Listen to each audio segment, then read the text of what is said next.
Fame is a crazy drug whose highs can cause some stars to lose touch with reality. Here are some famous celebrities who let their star status go to their heads. After one of his YouTube cover songs caught the eye of a talent manager in 2009, 13-year-old Justin Bieber found himself with a record deal and Usher as his mentor. Bieber handled his early fame well, but once he reached the other side of 18, things started to change for the worse. Bieber earned the ire of music fans in a 2011 Vanity Fair interview when he compared himself to pop culture icons like the Beatles, Tupac, and Michael Jackson. From there, he slowly transformed from squeaky clean pop star to bad boy wannabe. Even his once adorable relationship with songstress Selena Gomez suddenly turned into sleazy tabloid fodder, complete with cheating rumors and paternity suits. In 2014, Bieber's antics graduated from obnoxious to criminal. Deputies descended upon Bieber's upscale neighborhood this morning, searching for evidence involving the egging of his neighbor's home.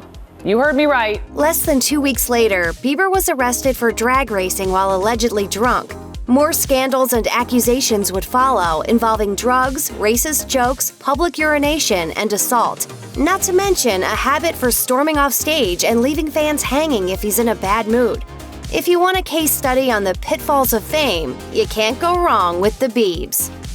Mariah Carey defines diva, and she acts every bit the part. From her rivalry with Whitney Houston to her epic shade of Jennifer Lopez, this is clearly Mariah's world, and we're all just living in it. Among other things, Carey has a reputation for being late, and while that might fly with fans at her concerts, it can wreak havoc for others. When Will Ferrell stopped by Watch What Happens Live in June 2017, he revealed Carey lost her chance at a cameo in the house after showing up 4 hours late and refusing to do a scene that was approved ahead of time. When host Andy Cohen asked Ferrell if Carey made any crazy demands for her trailer, Ferrell had a strange answer. Stuffed lambs. Stuffed lambs! For her lammies. For her lammies, Right? which are her people. We're pretty sure Carey's career will survive missing out on the house. She's the same woman who demanded a $50 million inconvenience fee from her ex-fiancé James Packer because they had a bad breakup. We doubt she's losing beauty sleep over a cameo. Kanye West's ego is legendary at this point, and the rapper seems to think it's just one of many legendary things about him. According to Newsweek, for example, West enjoys comparing his success to that of Steve Jobs and Walt Disney. Though that success hasn't stopped him from making insane demands of the wealthy, like his 2016 Twitter rant where he tried to convince Facebook's Mark Zuckerberg to give him $1 billion for what he called, quote, Kanye West ideas.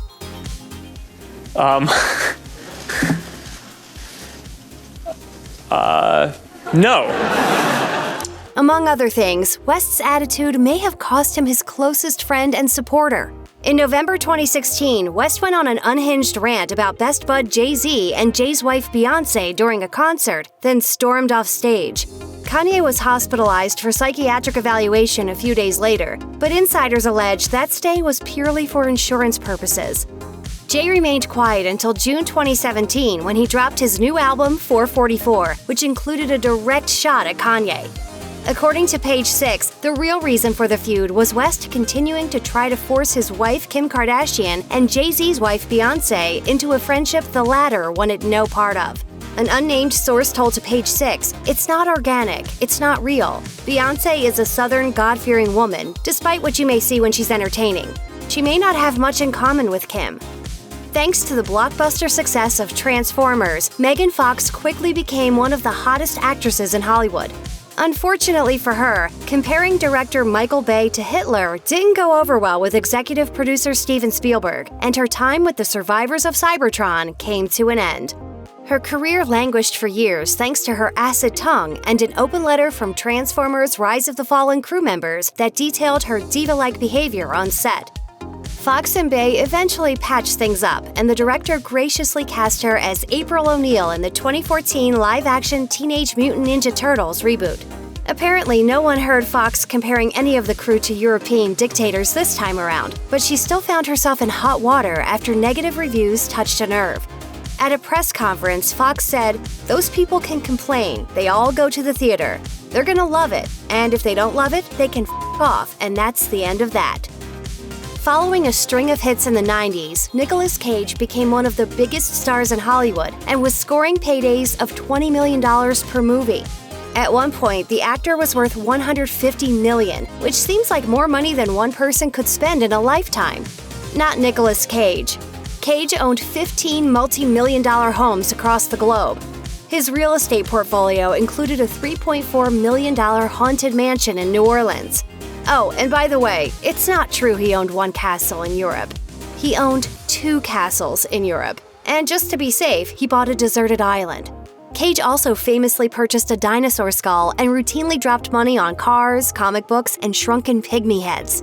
Unfortunately, while Cage was blowing through his massive fortune, he was learning that his real estate investment skills weren't the greatest. He also kind of forgot to pay the IRS for a couple of years, which never ends well.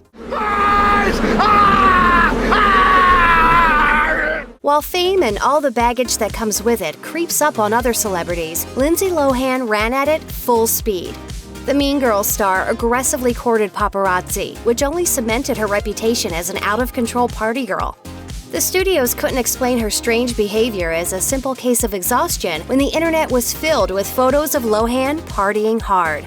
Lohan earned 2 DUI arrests and was publicly called out by Georgia Rule co-star Jane Fonda. Lindsay Lohan, one piece of advice. Come live with me for a while and get a sense of what normal is supposed to be like. Lohan's career went down the drain. While she was handed opportunities for a comeback, Lohan continued to be an unpredictable nightmare to work with. The message was loud and clear to Hollywood. Lohan isn't worth the risk. Insurance companies wouldn't touch her, and directors who cast her were guaranteed days of screaming matches and mysterious disappearances. Thanks to the blockbuster success of the Pirates of the Caribbean films, Johnny Depp became one of the biggest movie stars on the planet. Depp used to have a reputation as a family man, but in 2013, he made headlines when he broke things off with longtime partner Vanessa Paradis and quickly tied the knot with the much younger Amber Heard. Depp's marriage to Heard became a hotbed of controversy and led to numerous reports that the actor was spinning out of control. In 2016, the couple went through a messy divorce that included Heard accusing Depp of domestic abuse. On top of that, Depp got caught up in a nasty lawsuit with his business managers, who accused the actor of racking up $2 million in expenses on top of blowing through $30,000 a month on wine alone. But why is the rum gone? To make things worse, Depp was reportedly a mess on the set of the 5th Pirates movie, and the scuttlebutt is he needed his lines fed to him through an earpiece. In July 2018, he found himself in more trouble when a location manager claimed the actor punched him. Despite all that bad press, Depp is still starring in blockbusters, so either he's learned his lesson or he's hired one heck of a publicist. Chevy Chase was the first breakout star from Saturday Night Live. He left the show a few episodes into the 2nd season, looking to parlay his charm and celebrity into a film career. In 2018, he told the Washington Post that SNL started to go south right around the time he left, saying, "I'd have to say that after the first 2 years, it went downhill." Why am I saying that? Because I was in it? I guess. That's a horrible thing to say. Speaking of horrible things to say, Chase's comments about some other SNL actors have ranged from insulting to absolutely offensive. Disagreeing with pretty much everyone ever, Chase said Will Ferrell wasn't funny at all. He did heap praise on fellow SNL veterans Dana Carvey, Dan Aykroyd, and Gilda Radner. He thought Eddie Murphy was funny, though he seemed to think Murphy had it easy. Speaking of Murphy's famous impression of Stevie Wonder, Chase said, "It's not that hard, your skin's the same color, you just put on some sunglasses and do this." Wow. There was apparently chatter in Chase's post-SNL days that he could one day take over for Johnny Carson as host of The Tonight Show. Chase arrogantly said that he'd, quote, never be tied down for 5 years interviewing personalities. Carson's response? He said Chase, quote, couldn't ad-lib a fart after a baked bean dinner. When most people think about out-of-control celebs, Reese Witherspoon probably doesn't come to mind. But in 2013, the actress let her fame get the best of her when her husband and agent Jim Toth was pulled over for drunk driving in Atlanta. Instead of cooperating with the police, Witherspoon allegedly began arguing with an officer and found herself charged with disorderly conduct. Even worse, the whole thing was captured on dashcam video, in which Witherspoon can be heard yelling the now infamous line, "I'm an American citizen, I'm allowed to stand on American ground." What she should have done is let the police arrest her husband for drunk driving, which is exactly what Toth told her. To her credit, the Legally Blonde actress apologized for her actions and hasn't shied away from addressing the embarrassing incident. Witherspoon said at a press conference, "I guess maybe we all like to define people by the way the media presents them, and I think that I showed I have a complexity that people didn't know about. I made a mistake. We all make mistakes. The best you can do is say sorry and learn from it and move on." While rising up through the country music ranks and pulling off the difficult transition to pop stardom, Taylor Swift's initial fame was refreshingly free of controversy. However, Swift's ego began to reveal itself when she ignited a Twitter feud with Nicki Minaj by needlessly injecting herself into Minaj's criticism of the 2015 VMAs. The two eventually made nice, but The Guardian called Swift, quote, "at best patronizing and ignorant, at worst vacuous and self-absorbed." Swift courted the spotlight more than ever in 2016 thanks to her now infamous summer fling with Tom Hiddleston, as well as #Taymerica, her in-your-face, star-studded 4th of July party that dominated headlines with its professionally shot Instagram photos. But just 2 weeks later, Kim Kardashian would bring Swift's star crashing down by releasing a series of Snapchats that showed recordings of Swift mostly approving of the lyrics to Kanye West's Famous, despite acting blindsided and hurt by them in the press. Swift laid low for most of 2017 until the November release of Reputation. That album sold nearly 2 million copies in just 6 weeks, so it would seem that any brewing Tay-Tay backlash has died down. For now.